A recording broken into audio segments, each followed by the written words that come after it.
그래서 우리 가정과 교회에서 또 아름다운 시로 서로 인사하는 복된 날 될 수 있기를 간절히 바랍니다. 오늘은 가정 예배를 드리는 주일입니다. 우리 교회는 매달 첫째 주일에 저녁 예배 시간에 가정에서 온 가족이 함께 모여서 가정 예배를 드리고 있습니다. 오늘은 첫째 주일이 아니라 마지막 주일입니다. 그러나 오늘은 설날이어서 온 가족이 모이기 때문에 한 주 당겨서 오늘 가정 예배로 드리고자 합니다. 오늘 저녁에 함께 모여서 또 함께 설 명절 가정 예배를 드리는 복된 시간이 될 수 있기를 간절히 바랍니다. 여러분, 새해 우리는 내 자녀에게 부지런히 가르치는 교회가 되자란 교회표를 정하고 또 말씀을 나누면서 168분의 1이라는 숫자를 소개를 하였습니다. 여러분, 168분의 1의 숫자의 의미를 아시죠? 네, 부모인 168은 하루 24시간에 일주일을 곱하여서 합한 시간의 총합을 말하고 있습니다. 일주일의 총 시간이 168시간입니다. 그리고 분자인 1은 우리 자녀들이 주일에 하루 교회에 나와서 예배를 드리고 또 분반 공부를 통해서 자녀 교육을 받는 제자 훈련을 받는 시간을 말하고 있습니다. 여러분, 이 168분의 1이라는 숫자가 무엇을 의미할까요? 일주일에 한 시간을 가지고서 우리 자녀를 양육하기에는 대단히 부족한 시간이라고 하는 것입니다. 그래서 부모는 가정에서 168시간에서 1시간을 제외한 167시간을 잘 이용해야 됩니다. 남은 시간을 가지고서 어떻게 자녀를 잘 가르칠 수 있을까 지혜를 모아야 됩니다. 그렇다면 우리 자녀들이 일주일 동안 167시간을 어떻게 사용하고 있을까요? 우리 자녀들이 굉장히 바쁘게 생활하고 있는데 그 시간 한번 살펴보게 되면은 우리 자녀들은 일주일에 한 몇 시간이 잘 것 같습니까? 하루에 8시간 잘까요?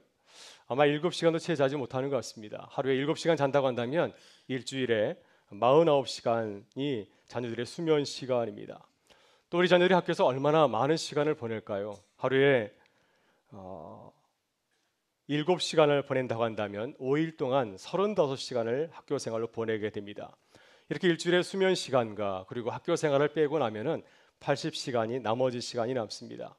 그러면 160시간, 7시간 가운데서 잠과 학교 생활을 제외한 나머지 83시간 동안 우리 자녀들이 어떻게 보내겠습니까?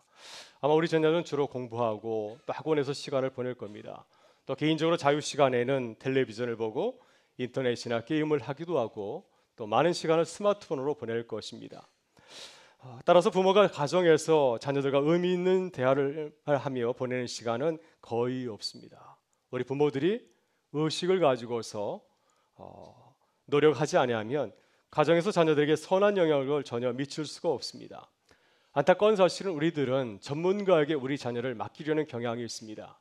교육의 전문가, 상담의 전문가, 또 신앙의 전문가인 교사들에게 우리 자녀를 맡기면은 그들이 우리 자녀를 잘 교육하지 않을까 하는 기대를 하고 있습니다. 그러나 현실은 전혀 그렇지 못합니다. 부모가 철저하게 자녀들을 신앙으로 양육하기 위해서 전문가가 되지 아니하면 우리 자녀들은 신앙과는 전혀 무관하게 비신앙적으로 자랄 수밖에 없다고 하는 사실입니다. 이렇게 볼 때 부모가 167시간 중에 가정에서 자녀들에게 선한 영향을 줄 시간은 따로 없습니다. 따라서 우리 부모들은 적극적으로 우리 자녀들과 만날 시간을 잘 만들어야 됩니다. 어떻게 하면 우리 자녀들과 만나서 신앙적인 대화를 나누며 그들에게 선한 영향력을 행사할 수 있을까 노력을 해야 됩니다. 그래서 우리는 자녀들의 영적 성장에 영향을 주기 위해서 가정 예배에 집중해야 됩니다. 왜냐하면 가정 예배는 가정이 모이는 자리이고 또 성경 말씀을 가지고서 예배하면서 함께 신앙적인 대화를 나눌 수 있는 공식적인 그러한 모임의 시간이기 때문입니다. 이 시간을 잘 준비해서 자녀들에게 좋은 영향을 주실 수 있기를 바랍니다. 자녀들이 가정 예배를 좋아할 수 있도록 분위기를 만들 수 있기를 바라고요. 그 시간을 통해서 부모와 자녀가 솔직하게 대화를 나눌 수 있는 그러한 환경을 만들 수 있기를 바랍니다.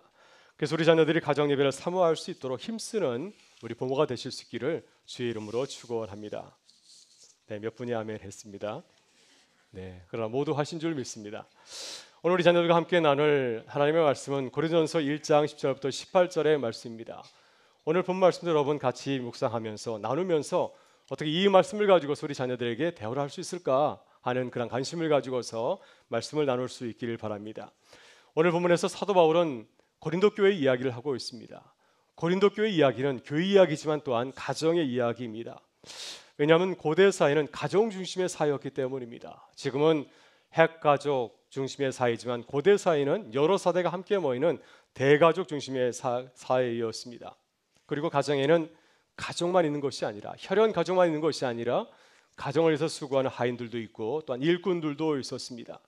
그래서 가정은 여러 세대와 가정이 모인 작은 교회와 같았습니다.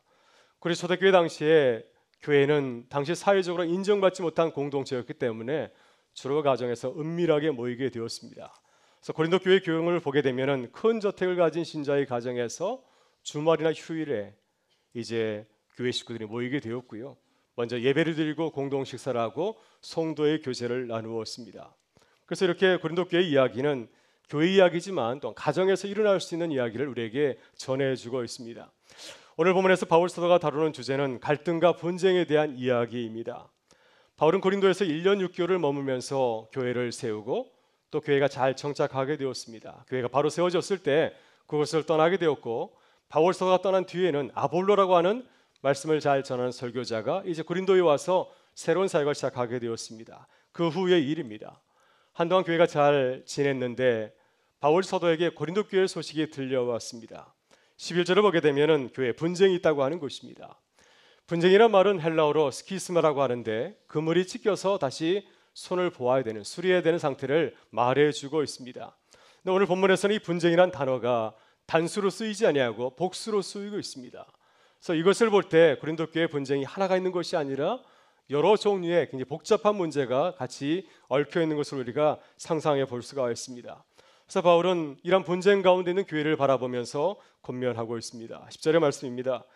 형제들아, 내가 우리 주 예수 그리스도의 이름으로 너희를 권하노니 모두가 같은 말을 하고 너희 가운데 분쟁이 없이 같은 마음과 같은 뜻으로 온전히 합하라. 여러분, 교회는 고린도 교회와 같이 분쟁이나 갈등을 겪을 수 있습니다. 교회에 아무런 문제가 없으면 얼마나 좋겠습니까? 그러나 사람 사는 곳이기 때문에 교회는 때때로 갈등이 생길 수가 있고 또 분쟁으로 번질 수가 있습니다.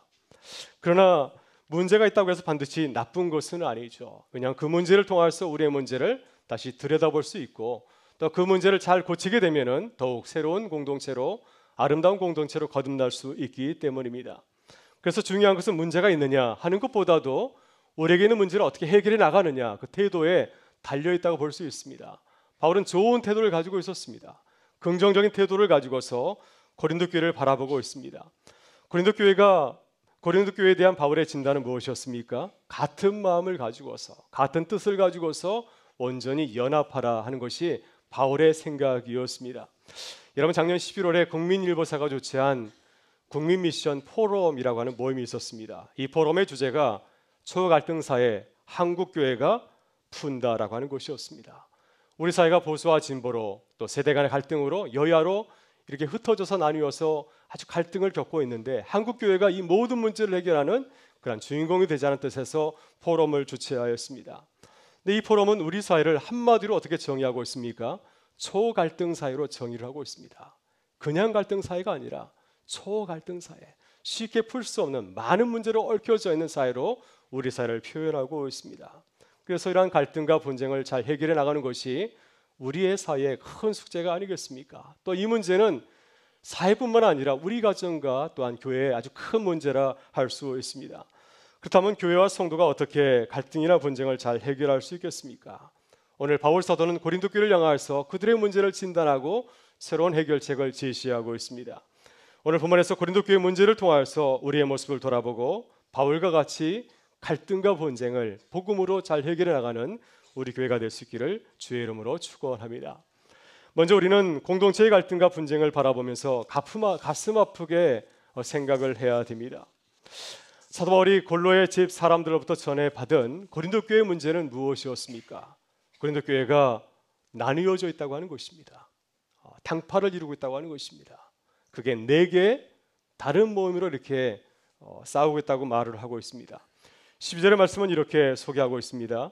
내가 이것을 말하거니와 너희가 각각 이르되 나는 바울에게, 나는 아볼로에게, 나는 게바에게, 나는 그리스도에게 속한 자라 한다는 것이니. 메세 성경은 이 말씀을 좀 더 쉽게 우리에게 풀어서 말씀하고 있습니다. 내가 들은 것을 그대로 옮기면 여러분이 너나 없이 편을 갈라서 나는 바울 편이다, 나는 아볼로 편이다, 나는 베드로 편이다, 나는 메시아 그룹에 속해 있다고 말하면서 돌아다닌다고 하더군요. 이 말씀은 고린도 교회가 지도자 중심으로 나뉜 모습을 보여주고 있습니다. 고린도 교회가 따른 지도자는 크게 4명이었습니다. 그들이 누구였습니까? 바울, 아볼로, 베드로 그리고 그리스도였습니다. 바울과 아볼로는 고린도 교회를 섬긴 목회자들이었습니다. 직접 고린도 지역에서 그들을 섬긴 사역자들, 그들을 따르고 있다고 말씀하고 있고요. 또 개바는 초대교회의 아주 위대한 지도자였습니다. 모든 그리스도인을 알고 있는 아주 위대한 지도자였습니다. 그들을 따르는 무리가 있었고요. 또 그리스도는 그들이 주로 섬기는 예수님이었습니다. 그리스도를 따르는 무리가 또 한 무리가 있었다고 하는 것입니다. 근데 고린도 교회 성도들이 각각 자기가 좋아하고 따르는 지도자를 중심으로 모임을 만들고 그룹을 만들고 있습니다. 근데 문제는 이러한 모임 때문에 고린도 교회에 분쟁이 생기고 갈등이 생겼다고 하는 사실입니다. 여러분, 교회 안에 조직이 필요하죠. 모임이 필요합니다. 그룹이 있어야 됩니다. 그래야 교회가 일을 할 수 있기 때문입니다. 그러나 그 조직이 교회 일치와 연합을 가져온다면 얼마나 반기는 일이겠습니까? 모두가 기뻐할 일이 아니겠습니까? 그 모임 때문에 나눈 일은 절대 없을 것입니다. 그러나 그 모임이 아무리 좋은 조직이라고 말한다 할지라도 교회의 분열과 갈등을 가져온다면 그것은 그 모임에는 해로운 조직이라고 할 수 있지 않겠습니까? 바울은 고린도 교회가 각각 자신의 이익을 대변하기 위해서 여러 가지 모임을 조직했다는 소식을 듣게 되었을 때 이를 가슴 아프게 생각하였습니다. 그런 이 문제를 영적으로 바라보았습니다. 이 문제는 쉬운 문제가 아니라 고린도 교회가 분쟁하는 것은 그리스도의 몸이 마치 나뉘고 찢기는 것 같다고 그는 생각하였습니다. 그래서 13절에서 그는 이렇게 말하고 있습니다. 그리스도께서 어찌 나뉘었느냐. 메세성경 이 짧은 말씀을 다시 풀어서 이렇게 말하고 있습니다. 여러분에게 묻습니다. 그리스도께서 저마다 나누어 가지도록 조각조각 갈라지기라도 하셨습니까? 여러분의 교회가 서로 갈등하고 분쟁할 때 가슴 아프게 생각해야 됩니다. 왜냐하면 이것은 그리스도의 몸을 찢는 행위이기 때문에 그렇습니다. 단순히 나누는 것이 아니라 그리스도와 하나 되지 못하고 그리스도의 몸을 찢는 행위 때문에 우리는 이것을 가슴 아프게 생각해야 됩니다. 그리고 우리가 지내는 가정과 교회에서 이러한 갈등이 일어나게 되었을 때 우리는 이것을 가슴 아프게 생각하고 기도해야 됩니다. 왜냐하면 이것은 그리스도의 몸을 해치하는 결과를 가져오기 때문이죠. 이것은 성령이 주신 것이 아니라 사탄이 우리를 무너뜨리기 위해서 주신 것이 아니겠습니까? 그래서 우리는 분쟁이나 갈등을 바라볼 때 가슴 아프게 생각하고 기도하는 마음을 가지고서 다가가야 됩니다. 여러분, 작년 우리 교단 연구원이 하나 있는데요. 총회 한국교회 연구원이 발표한 논문집이 하나 있습니다. 21세기 사회변동과 한국교회 혁신이라는 논문집인데 이 연구 논문에서 노용상 교수가 세대 간의 갈등의 문제를 연구해서 발표를 하였습니다. 한국교회가 세대 간의 갈등을 겪고 있다고 하는 것이죠. 네, 왜 세대 간의 갈등을 겪고 있는지 그 원인을 분석하여서 5가지 원인을 소개해 주었습니다. 첫째는 연령의 차이 때문에 원인이 발생한다고 하는 겁니다. 둘째는 산업화와 도시화에 따른 세대 간의 문화 차이입니다. 그래서 이 기성세대와 청소년 세대가 전혀 다른 문화에서 자랐기 때문에 그들의 그 생태적인 문제 때문에 문화 때문에 문제가 발생하게 되었다 말하고 있습니다. 셋째는 핵가족 시대로 전환에 따른 세대 간의 사고의 차이라고 말하고 있습니다. 그래서 기성세대는 주로 대가족 가정에서 자랐지만은 우리의 다음 세대들 자녀들은 핵가족 사회에서 자라고 있지 않습니까? 지금 또한 우리 자녀들이 살아갈 그 시대는 1인 사회를 향하여서 가고 있습니다. 이렇게 가정의 형태가 다르기 때문에 그로 인해서 서로를 바라보는 갈등이 발생할 수밖에 없다고 하는 것이죠. 넷째는 디지털 기술의 영향에 따른 차이입니다. 우리 자녀들은 스마트폰에 아주 익숙합니다. 그러나 기성세대는 이런 디지털 문화, 기계에 약하지 않습니까? 이렇게 문화에 대해서 다른 경험을 가지고 있기 때문에 갈등이 초래될 수밖에 없습니다. 마지막 5째는 포스트 모던 시대의 문화의 영향입니다. 권위에 대해서 다르게 생각하기 때문이죠. 예전에는 가정에서 부모님이 말씀하면 자녀들이 순종하고 따랐습니다. 나와 생각이 다르더라도 부모님의 말씀이니까 따르는 것을 당연하게 생각했지만 지금은 그렇지 않습니다. 우리 자녀들도 얘기하면은 아빠 저는 이렇게 생각해요 하면서 자신의 입장을 분명하게 밝히는 그런 시대가 되었습니다. 이것이 포스트 모던 시대라고 하는 것입니다. 이런 문화 때문에 어쩔 수 없이 세대 간의 갈등은 일어날 수밖에 없습니다. 이러한 갈등을 우리는 바라보면서 가슴 아프게 생각해야 됩니다. 그리고 기도해야 되죠. 이것이 우리 사회 문제이기도 하지만 우리 가정과 교회의 문제이기도 합니다. 그래서 우리는 교회와 가정에서 자녀들과 갈등을 진지하게 바라봐야 됩니다. 이것을 어떻게 복음으로 풀 수 있을까? 기도해야 됩니다. 이런 관심을 가지고서 바라볼 때 세대 간의 갈등의 그 어려운 문제도 잘 해결해 가게 될 줄 믿습니다. 그래서 갈등과 분쟁을 가슴 아프게 생각하고 이를 위해서 기도하는 공동체가 될 수 있기를 주의 이름으로 축원합니다. 다음으로는 겸손하게 나를 내려놓고 그리스도를 높여야 됩니다. 이런 바울은 고린도 교회 갈등 상황을 안타깝게 생각하고 이를 해결하기 위해서 두 가지 질문을 던지고 있습니다. 이 질문은 고린도 교회 성도들에게 교회의 본질이 무엇인지를 묻고 있습니다. 13절에서 이렇게 묻습니다. 그리스도께서 어찌 나뉘었느냐? 바울이 너를 위하여 십자가에 못 박혔으며 바울의 이름으로 너희가 세례를 받았느냐? 고린도 교회 성도들은 교회 안에서 자신의 힘을 가시하게 해서 모임을 만들고 교회를 나누었습니다. 내가 믿고 따르는 분이 최고라고 생각하면서 다른 그림들을 무시하고 또한 비판을 하였습니다. 비난하고 공격하였습니다. 그래서 바울은 당파를 짚고 서로 경쟁하는 고린도 교회 성도들에게 이렇게 묻고 있는 것입니다. 그리스도께서 나뉘었느냐? 여러분, 교회의 목적은 나뉘는 데 있지 않습니다. 연합하는 데 있습니다. 하나 되는 데 있습니다. 그래야 교회가 건강하게 바로 세워질 수가 있습니다. 나가서 교회 안에서 모든 사역은 그리스도의 이름으로 행하는 것입니다.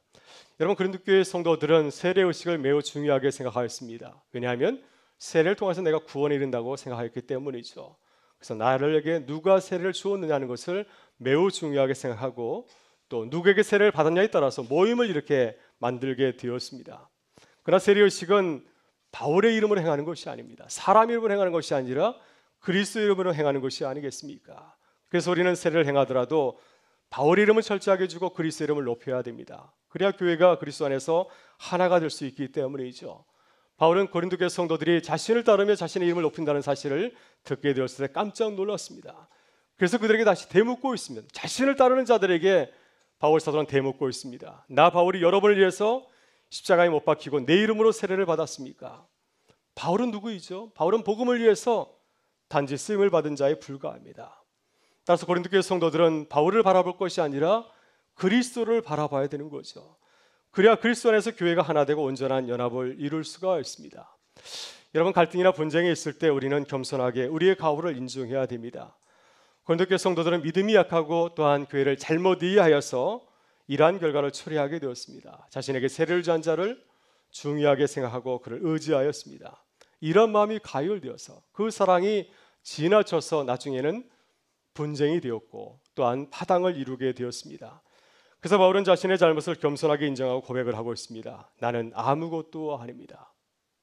내가 여러분에게 행한 세례는 그리스도의 복음을 전하는 통로에 불과합니다. 겸손하게 자신을 내려놓았습니다. 나를 따르지 말라. 나를 따르지 말고 그리스도를 바라보라. 이렇게 자신을 낮출 때 고린도 교회는 분쟁을 이겨낼 수 있었습니다. 여러분, 앞으로 우리가 살아갈 미래 사회는 세대 간의 갈등이 더 심해질 것이라고 전문가들은 예견하고 있습니다. 가정도 마찬가지입니다. 그렇다면 어떻게 우리가 교회와 가정 안에 있는 세대 간의 갈등의 문제를 해결할 수 있겠습니까? 앞서 얘기했던 노영상 교수는 청소년 시대와 기성세대의 갈등을 다루면서 해결 방안을 이렇게 제시하고 있습니다. 첫째는 서로 간의 다른 문화를 솔직하게 인정하고 수용하라고 하는 것입니다. 무시하지 아니하고 청소년의 문화, 기성세대는 청소년의 문화를 솔직하게 인정하고 수용하라고 하는 것입니다. 그래야 해결의 실마리를 찾을 수 있기 때문입니다. 둘째는 교회에서 기성세대는 청소년 예배 문화를 수용하라고 하는 것입니다. 함께 예배 드릴 때 젊은이들이 좋아하는 복음성가나 그들의 문화를 무시하지 아니하고 그것을 있는 그대로 받아들일 때 함께 연합을 이룰 수 있기 때문입니다. 셋째는 교회는 예배를 통해서 갈등을 극복하려고 노력하라고 하는 것입니다. 서로 다르기 때문에 헤어져서 예배 드릴 것이 아니라 가능하면 함께 모여서 예배를 드리라고 하는 것이죠. 왜냐하면 예배는 하나님의 놀라운 능력이 있습니다. 함께 서로의 잘못을 인정하고 연약함을 인정하며 함께 예배 드릴 때 주님께서 예배 가운데 온전한 연합을 이루는 놀라운 그러한 은혜가 임하기 때문입니다. 그래서 예배를 통해서 세대 간 갈등을 해소할 것을 이렇게 당부를 하고 있습니다. 여러분, 우리가 갈등을 해결하기 위해서 먼저 해야 될 것은 겸손하는 것입니다. 사실 분쟁하고 갈등하는 것은 왜 일어나게 되었을까요? 그것은 자신을 높이고 또 자신을 가시하기 때문에 생기는 것이 아니겠습니까? 따라서 우리는 서로 갈등하고 불편한 마음이 있을 때 서로의 생각과 주장을 가감히 내려놓아야 됩니다. 그리고 서로를 인정하고 존중해야 돼야 됩니다. 나는 죽고 상대방을 세워야 됩니다. 그래서 새해에는 우리가 서로를 높이고 존중하는 그런 교회가 될 수 있기를 주의 이름으로 축원합니다. 마지막으로 우리는 예수 그리스도의 십자가의 제로 공동체를 섬겨야 됩니다. 여러분, 고린도 교회는 세례 문제로 인해서 갈등하고 분쟁하여서 공동체가 나눠질 그런 위기를 맞이하게 되었습니다. 이럴 때 누구 역할이 중요할까요? 지도자의 역할이 중요하지 않겠습니까? 지도자가 어떻게 하느냐에 따라서 가정의 운명이 또 교회의 운명이 달라지기 때문입니다. 바울은 고린도 교회 개척자로서 얼마든지 자신의 영향을 미칠 수가 있었습니다. 자기가 원하는 대로 행동할 수가 있었습니다.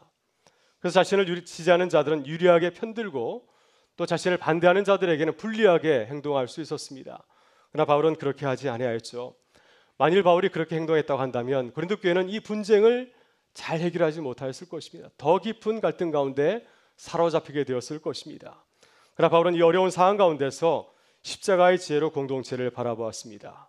그래서 보면 17절에서 그는 고린도 교회를 향하여서 이렇게 말씀을 합니다.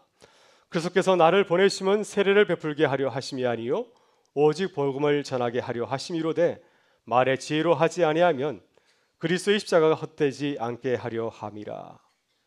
여러분, 우리가 속한 공동체가 어려움을 겪을 때 우리는 곰곰이 생각해 보아야 됩니다. 그때 우리는 그리스도를 따르는 제자로서, 세상에 속한 자가 아니라 그리스도를 따르는 제자로서 우리가 어떻게 해야 될지를 생각해 보아야 됩니다.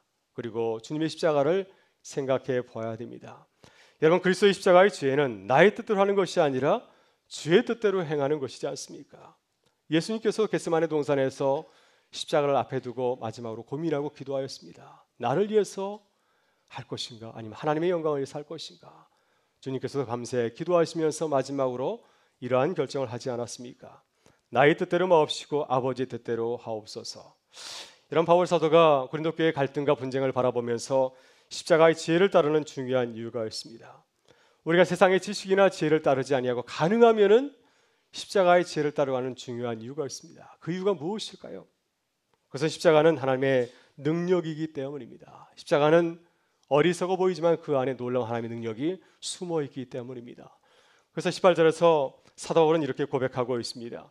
십자가의 도가 멸망하는 자들에게는 미련한 것이요 구원을 받은 우리에게는 하나님의 능력이라. 여러분, 우리는 공동체가 갈등을 해서 어려운 시간을 보낼 때 십자가의 지혜를 따라가야 됩니다. 그 외에는 말씀드린 것처럼 십자가의 지혜가 굉장히 어리석어 보이지만은 내가 주님께서 걸어가신 그 길을 걸어가게 되면 내가 손해를 볼 것처럼 보이지만은 그 안에는 놀라운 하나님의 능력이 숨어 있기 때문입니다. 그래서 신앙은 다른 것이 아니라 다른 길을 택하지 아니하고 이 길을 의심하지 아니하고 믿고 나아가는 것입니다. 따라서 마지막 최후의 선택은 의심하지 아니하고 십자가를 선택하는 것이 우리의 그 신앙의 길이 되실 수 있기를 간절히 바랍니다. 여러분, 새해 우리가 가정에서나 교회에서 십자가의 길을 따르기를 바랍니다. 우리의 마지막 선택이 세상의 지혜가 아니라 십자가의 지혜가 되실 수 있기를 간절히 바랍니다. 그 하나님의 놀라운 임재와 능력이 우리 가운데 함께 하실 수 있기를 주의 이름으로 축원합니다. 여러분, 어떤 사람이 프로와 아마추어를 비교하였는데 그 비교 내용이 40여 가지에 이릅니다. 그 중에 일부를 소개하면 이렇습니다. 여러분 한번 들어보시고 나는 프로인지 한번 아마추어인지 한번 생각해 보실 수 있기를 바랍니다. 프로는 기회가 오면 우선 잡고 보지만 아마추어는 생각만 하다가 그 기회를 놓치고 맙니다. 프로는 뛰면서 생각하지만 아마추어는 생각하고 나서 뛰입니다. 프로는 행동으로 보여주지만 아마추어는 말로만 보여줍니다. 프로는 놀 때 최고로 잘 놀지만 아마추어는 잘 놀 줄을 모릅니다. 프로는 해보겠다고 하지만은 아마추어는 안 된다고 말합니다. 프로는 지금 당장을 좋아하지만 아마추어는 나중에를 좋아합니다.